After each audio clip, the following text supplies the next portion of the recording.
بسم اللہ الرحمن الرحیم۔ السلام علیکم۔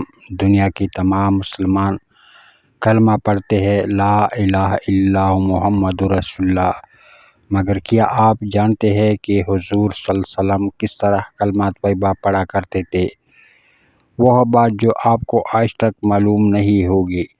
تمام مسلمان کلمات طیبہ پڑھتے ہیں لا الہ الا اللہ محمد رسول اللہ، مگر کیا آپ جانتے ہیں کہ آقا کریم صلی اللہ علیہ وسلم کس طرح کلمات طیبہ پڑھا کرتے تھے؟ آقا کریم صلی اللہ علیہ وسلم یوں کلمات طیبہ پڑھا کرتے تھے، لا الہ انا رسول اللہ۔ آقا کریم صلی اللہ علیہ وسلم کا ایک معجزہ پڑھ کر ایمان تازہ کیجیے۔ حضرت انس بن مالک رضی اللہ عنہ سے روایت ہے، اور عصر کی نماز کا وقت آن پہنچا تھا۔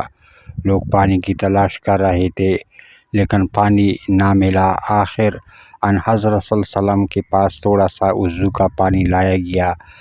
آپ صلی اللہ علیہ وسلم نے اپنا ہاتھ مبارک اس برتن میں رکھ دیا اور لوگوں سے فرمایا، اس میں سے وضو شروع کرو۔ انس رضی اللہ عنہ نے کہا، میں نے دیکھا پانی آپ صلی اللہ علیہ وسلم کی انگلیوں کے نیچے سے پھوٹ رہا تھا، یہاں تک کہ سب نے وضو کر لیا، آخر والے شخص نے بھی۔